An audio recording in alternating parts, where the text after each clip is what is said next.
Machine Games has done it. The developers of the Wolfenstein and Quake series, this time they ventured into the world of Indiana Jones, and I think it's fair to say that this is the best Xbox release of 2024. Now, there wasn't a lot of competition, Hellblade, but a great game should always get applaud. Hey guys, my name is Peter, aka King Exodus, and in today's video, we're going to be diving into Machine Games and Bethesda's latest release, Indiana Jones and the Great Circle. The Great Circle promises a new original adventure featuring the famous archaeologist himself, but does it truly live up to the legendary Indiana Jones name? Let's start with the story. Indiana Jones and the Great Circle takes place in 1937. So on the Indiana Jones timeline, it was sitting between Raiders of the Lost Ark and The Last Crusade. In fact, the game begins with a recreation of the opening sequence of Indiana Jones and the Raiders of the Lost Ark. After the opening sequence, Indiana Jones is at his day job as a teacher where he hears a break-in and goes to investigate. Following the intruder into the school's exhibit leads to a big fight where Indy busts out his old fighting moves. While this fight doesn't really last very long and is treated more like a tutorial, the intruder overpowers Indy and takes what he's looking for. In quick fashion, Indy finds out what he's missing, which is a cat mummy artifact, and he becomes determined to go after it and see where this adventure will lead him. This adventure would become a chase for relics that will unlock the power of the Great Circle versus a Nazi named Emmerich Vaz. Of course, the Great Circle has a lot of great characters. Journeying along is Gino Lombardi, and now it's a race to stop Vaz. On his journey, he visits amazing places like the deserts of Egypt, war-torn city of Shanghai, and snowy mountains in the Himalayas. Each location is full of secrets, puzzles, and dangers to meet. The game's locations look amazing and feel real. Machine Games did a great job mixing history and exciting adventures.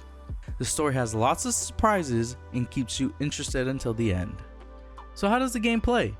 Indiana Jones and the Great Circle is a first-person action adventure game with emphasis on stealth with light combat, exploration, and puzzle solving. Indiana Jones has various options in combat.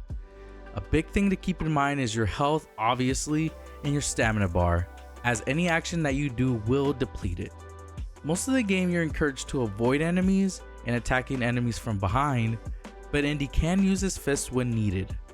You can also use items that are laying around like wood, guitars, fly swatters, and many more to swing at enemies. These items do break, so do keep that in mind.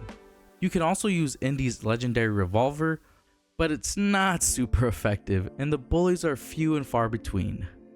As you progress through the story and complete the main goals, you can veer off the main path and explore around these open zone locations. Using the camera you obtain early on in the game, you can take pictures of interesting things you come across or use them to help locate points of interest. Some collectibles you come across during your adventures are adventure books that serve as progressions of Indiana Jones' skill or abilities. And to unlock them, you must use adventure points that are obtained from notes or other challenges. There's also ancient relics that are usually tied to a specific area. This is a fun scavenger hunt and can net you some serious adventure points. There's also local mysteries that Indiana can uncover, and those net some nice rewards too. Of course, Indiana Jones can't help but be a helping hand to the local folks wherever he's at. These side quests are called fieldwork in the Great Circle. Most of these net substantial amount of adventure notes and some valuable items. Don't worry if you don't complete everything in your first playthrough, since this game does have the ability to travel back to the locations that you visited in your journey.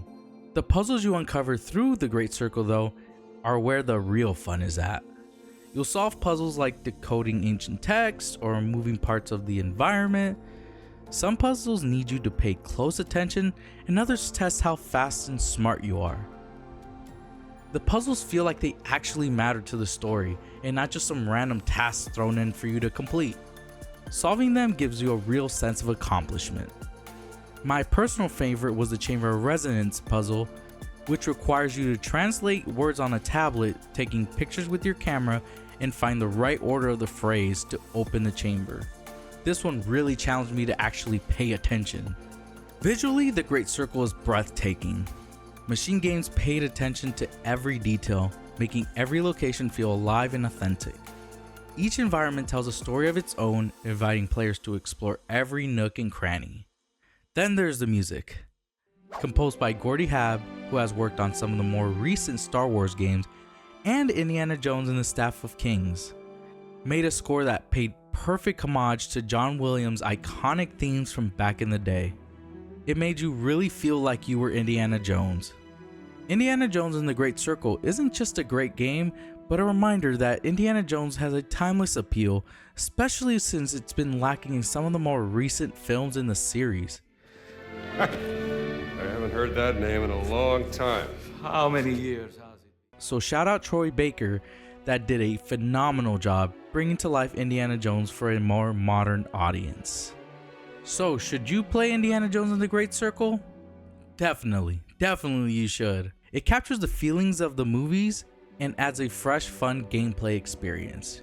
Even if you're not a big fan of the character, this 15-hour or so game is definitely worth playing. Plus it's on Game Pass, so it doesn't really cost anything to play.